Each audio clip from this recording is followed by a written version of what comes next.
अस्सलामुअलैकुम एवरीवन। अब हम इस लेक्चर में हम देखते हैं रिलेशंस क्या होता है और हम रिलेशंस को कैसे बनाते हैं। रिलेशन अगर हम सिंपली बताएं, it's a connection, it is a connection between elements of two sets. Example लेते हैं हम। Let set A is equal is 1 2 3, set B is equal to 2 3 and 5। ठीक है। अब इस रिलेशंस में क्या होता है, हम इस तरीके से भी लिखते हैं इस सेट को, इस तरीके से भी हम इसको रिप्रेजेंट कर सकते हैं। 1 2 3, ये है ए बी,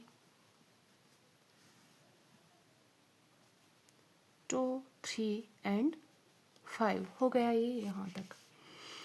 अब देखते हैं हम रिलेशन हम कैसे, अगर हमारे पास सेट ए है एंड सेट बी है, तो ये तो बस इसको रिप्रेजेंट करने का तरीका है ये, और ये इसको हम रिलेशन कैसे डिफाइन करेंगे, हम इस सेट ए और सेट बी के बीच में हम कैसे डिफाइन करेंगे रिलेशन। ठीक है, हम लिख सकते हैं ए रिलेशन, मैं थोड़ा बड़ा लिखने की कोशिश कर रही हूँ सो दैट आपको ये अच्छे से दिख पाए। A relation from set A to set B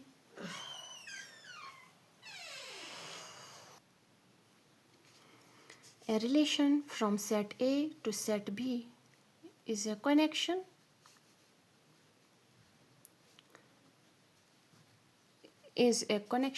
or association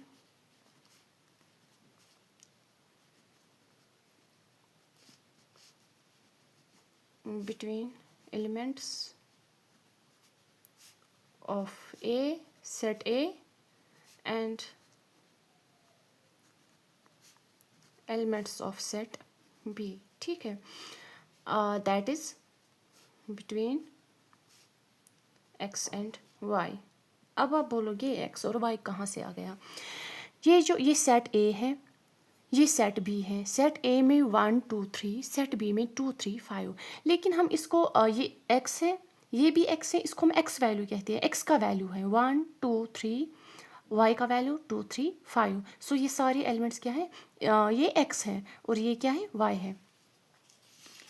तो अब अगर हम एक रिलेशन एक एग्जांपल में देती हूँ। सो हमने देखा यहाँ तक, आराम से समझेंगे। सेट ए है, सेट बी है, इस तरीके से हम रिप्रेजेंट करते हैं। तो रिलेशन हम अगर सेट ए और सेट बी के बीच में रिलेशन देखनी है, so a relation from set A and set A to set B is a connection या association between elements of set A and elements of set B. अब हम देखेंगे इसका क्या मतलब है।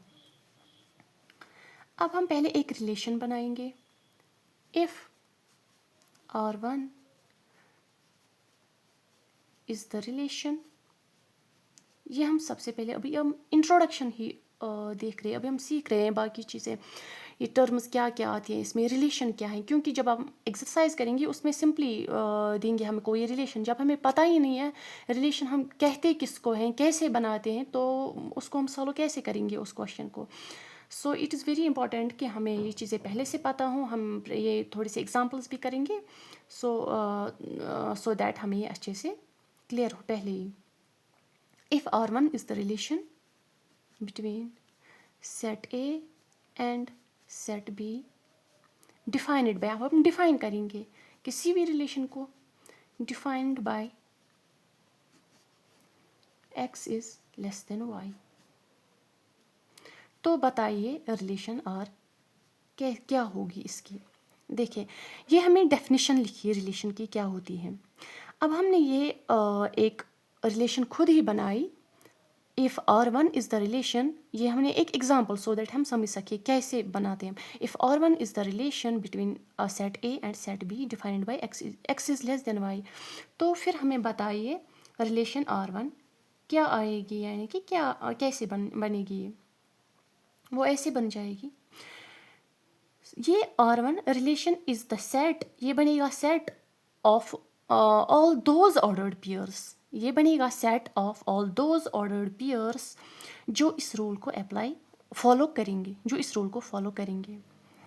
जैसे ये क्या है, ये बोल रहा है हमें, देखिए ये x है, ये y है, इसी तरह ये x, let it is B x1 y1, ये x2 y2, इसी तरीके से। सो हमें देखना है यहाँ पे क्या क्या वैल्यू आएगा, इस रूल को फॉलो करते हुए यहाँ पे क्या वैल्यू आएंगे। यहाँ पे हम इस तरीके से करेंगे, हम थोड़ा आराम से करेंगे। ये सेट ए हमने देखा 1 2 3, सेट बी हमने देखा 2 3 5, इसको हम देखेंगे, ये x वैल्यू है, ये y वैल्यू है, ठीक है। हमें x का वो वैल्यू सिलेक्ट करना है, एक ऑर्डर्ड पेयर जब हम बनाएंगे, यहाँ पे ये ऑर्डर्ड पेयर जब हम बनाएंगे हमें x का वो वैल्यू सिलेक्ट करना है जो कि इस y से लेस देन हो। 1 एंड 2, इस ये x1 y2 क्या हम ले सकते हैं, इसका ऑर्डर्ड पेयर बना सकते हैं। ये y है, ये x है, x is less than y, ये रूल फॉलो कर रहा है, x is less than y, yes x is less than y, तो ये हम बना सकते हैं। गो 1 एंड 2 हो गया ये। इसी तरह 1 और 3 का बना सकते हैं, 1 और 3, ठीक। 1 और 5 का बना सकते हैं, 1 5। हमें ये ध्यान रखना है, जो ये पहला एलिमेंट होगा ये इस फर्स्ट सेट का होगा, जो सेकंड एलिमेंट का होगा, जो सेकंड एलिमेंट है इस ऑर्डर्ड पेयर का वो सेट बी से लिया गया हो, ठीक है। इसी तरह हो गया 1 से 1 2 1 3 एंड 1 5, ये तीनों तो आ गए। अब 2 से हम देखेंगे कौन सा ऑर्डर्ड पेयर आएगा। 2 2 आ सकता है, नहीं आ सकता है, क्यों? क्योंकि 2 is equal to 2 less than 2 नहीं है, ठीक है। सो 2 नहीं आएगा इसमें। 2 3 आएगा, यस 2 3 आएगा, तो यहाँ पे लिखेंगे 2 और 3 आएगा। फिर 2 और 5 आएगा, यस 2 और 5 भी आएगा, 2 और 5 भी आएगा। फिर 3 से हम देखेंगे, 3 और 2 आएगा, नहीं आएगा। 3 और 3 आएगा, नहीं आएगा। 3 और 5 आएगा, हाँ 3 और 5 आएगा, 3 5। सो हमने देखा कैसे रिलेशन बनाते हैं। R1 इज़ द, अगर यहाँ पे रिलेशन इस तरह से डिफाइन है कि x is less than y, तो हमने जो ये रिलेशन बनाई, जो यहाँ पे हमारी बन गई है ये रिलेशन, हमें इसमें देखना है क्या x इन सब ऑर्डर्ड पेयर्स में लेस देन y से है। x is less than y यानी कि 1 is less than 2, 1 is less then 3, 1 is less then 5, 2 is less then 3, 2 is less then 5, 3 is less then 5। तो क्या कोई और बन सकता है इसमें? आप देख के बताएं। नहीं, बस यही 3 बन सकते हैं जब हमने सेट्स ये दोनों लिए हों। 1 3 5 एक सेट है, 2 3 एंड 5 दूसरा सेट है। हो गए। अब एक और एग्जांपल, इसी तरीके से हम एक और रिलेशन बनाएंगे, हमें अच्छे से क्लियर हो जाएगा। इफ़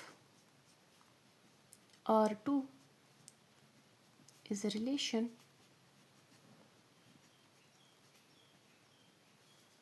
from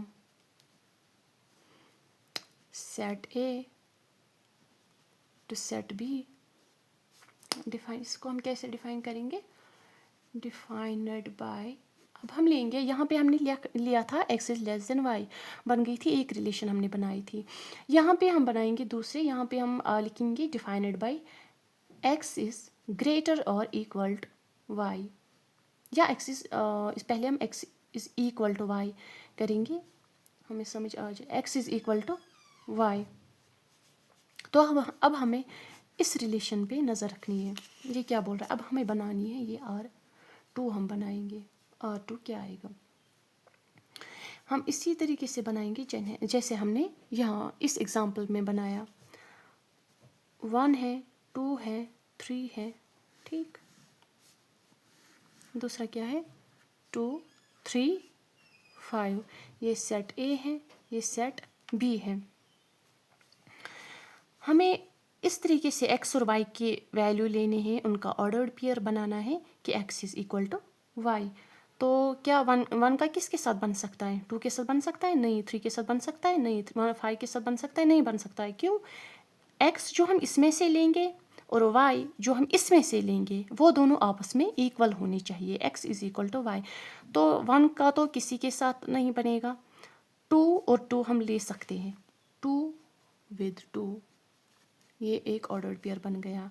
इसी तरीके से 3 का हम ले सकते हैं। 3 विद 3, 3 और 3, तो हो गया ये। आ गया समझ किस तरीके से? हमें ये दोनों सेट्स दिए गए हैं, इनमें से रिलेशन बनानी है आपस में। x और x वैल्यूज़ ये हैं, y वैल्यूज़ ये हैं। इस तरीके से इनकी रिलेशन बनानी है कि जब हम ये ऑर्डर्ड पेयर बनाएंगे तो उसमें x is equal to y के बराबर होना चाहिए। हो गई दूसरी। अब एक और एग्जांपल लेंगे हम। R3 is a relation from A to B। यही वाले सेट्स, ये डिफरेंट भी हो सकते हैं बट यहाँ पे हमने यही एक लिया। फ्रॉम A टू B, इसको हम कैसे करेंगे डिफाइंड बाय, हाँ वही जो हमने पहले लिया था, x इज ग्रेटर और इक्वल टू y। इसको हम देखेंगे, इसमें वो अब हम इसमें x और y की इस तरीके से वैल्यू देखिए, ये x है, ये y है, ये x है, ये y है। इसी तरीके से यहाँ भी ये x जो भी हम लेंगे x विद y, ठीक है। इसमें हमें वो वैल्यू लेना है, वो वैल्यूज़ लेने हैं इस a और b में से कि जो x यहाँ पे होगा वो y के अगर इक्वल भी होगा वो वैल्यू भी हम ले सकते हैं ग्रेटर और इक्वल टू, या जो x का वैल्यू हम यहाँ पे लेंगे वो अगर ग्रेटर भी होगा y से, वो वैल्यू भी हम ले सकते हैं, ठीक है।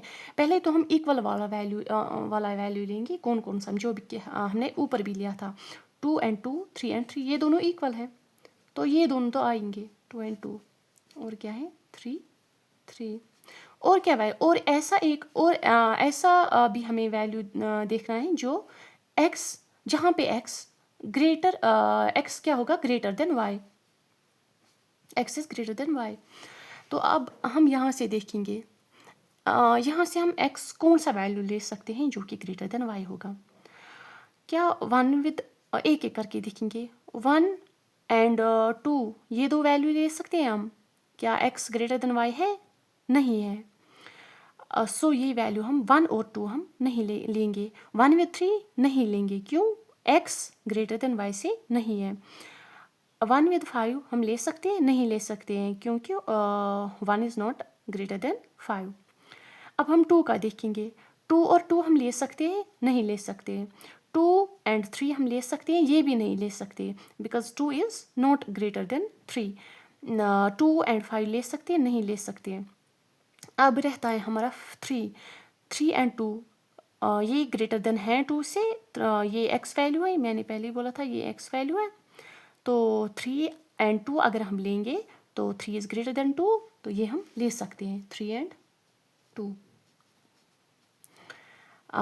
3 and 3 ले सकते हैं, ये इक्वल टू है, हाँ ले सकते हैं इस कंडीशन में, when x is equal to y। So वो हमने लिया है 3 and 3। 3 and 5 ले सकते हैं, 3 इज़ लेस देन 5, सो ये हम नहीं ले सकते हैं, हमें ग्रेटर देन मतलब y, x should be greater than y। तो यही तीन आएंगे इसमें, 2 2 3 3 एंड 3 2, ये तीन वैल्यूज़ आएंगी जो कि हमारी इस रिलेशन को डिफाइन करती है, वाई x इज़ ग्रेटर और इक्वल टू y।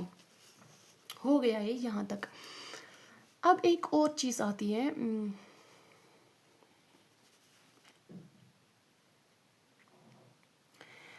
हाँ इससे हम कंक्लूड कर सकते हैं। R1 रिलेशन हमने देखी क्या आया, R2 हमने देखी, इसी तरह से R3 हमने देखी क्या रिलेशन कैसे बनती है। हम एक चीज़ कंक्लूड कर सकते हैं, वो ये है कि जो भी हम रिलेशन बनाएंगे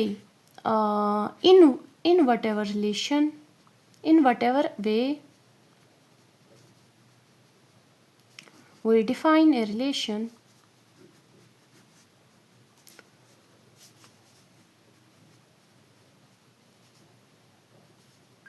from A to B,